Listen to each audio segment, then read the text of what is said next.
کہ اگر مثال کے طور پہ اس وقت جو اوپن مارکیٹ کا ریٹ ہے، آپ نے کہا وہ زیادہ ریلیونٹ ہے، ہر آدمی کہتا ہے کہ وہ زیادہ ریلیونٹ ہے۔ 224 کا آج سرکاری نرخ تھا، آج مجھے معلوم ہے کہ 252 253 254 روپے کا وہ ہے۔ اگر سرکاری اور یہ انٹر بینک جیسا کہ ہوتا ہے وہ ریٹ ایک ہو جائے تو یہ جو ہمارا جو ریمیٹنسز جو ہمارے رک گئے ہیں، ظاہر ہے کہ ایک نئی ہنڈی حوالے کی ایک نئی روبسٹ مارکیٹ شروع ہو گئی ہے۔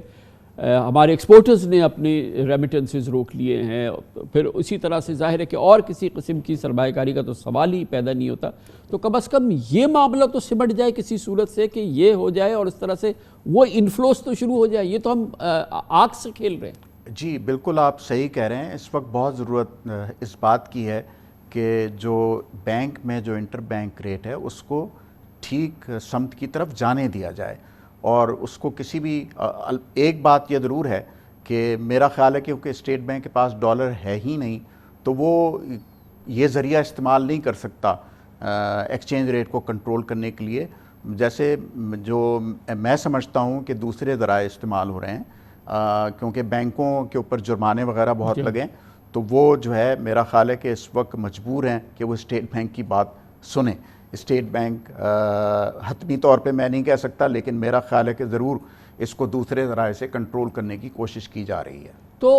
اب اس وقت ہمیں انفلوز کی کتنی ضرورت ہے؟ جو ہمارے بیرونی ادائیگیاں کرنی ہے وہ بہت ہی ایک سب سے بڑا ہم پر اس وقت وہ پریشر ہے، وہ ساری ادائیگیاں ایک تو ابھی ہم نے کر دی چلیں ایک بلین ڈالر کی، لیکن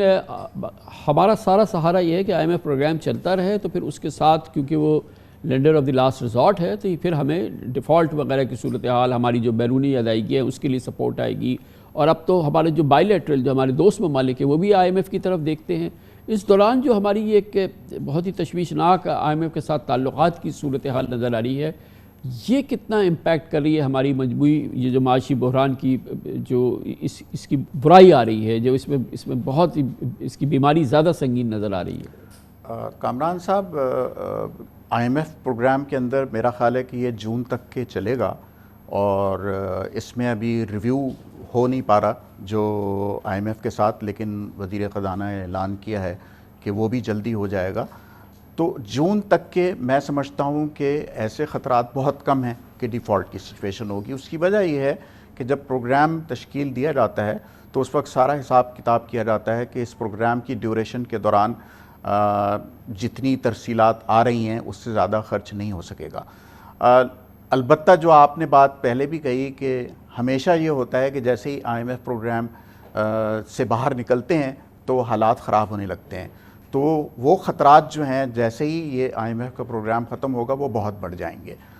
کیونکہ ابھی بھی جیسے ہم سب دیکھ رہے ہیں کہ ایکسچینج ریٹ کو صحیح طریقے سے نہیں رکھا جا رہا، یہ ٹرولی مارکیٹ ڈٹرمنٹ نہیں ہے، جو کہ اسٹیٹ بینک کا کلیم ہے اور جو کہ ہونا چاہیے اس کو ٹرو مارکیٹ ڈٹرمنٹ۔ اس کے باوجود کہ اسٹیٹ بینک جو اپنے ایکسچینج کنٹرول کے طریقے استعمال کر رہا ہے وہ بالکل حق بجانب ہے اس بارے میں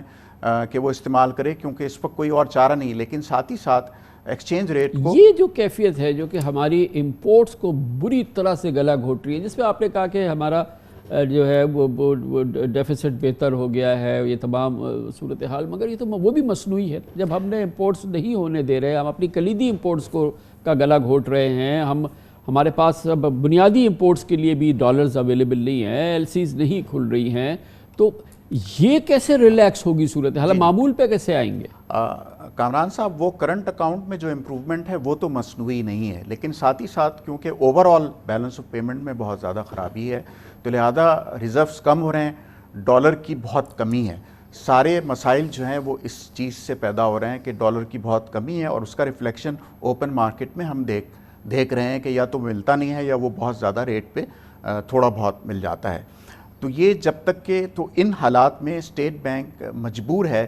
کہ جتنی ایکسپورٹ سے تھوڑی بہت ریسیٹس ہو رہی ہیں یا ریمیٹنسز سے تھوڑی بہت ریسیٹ ہو رہی ہیں وہ ان کو دیکھ کر امپورٹس کو الاؤ کرے،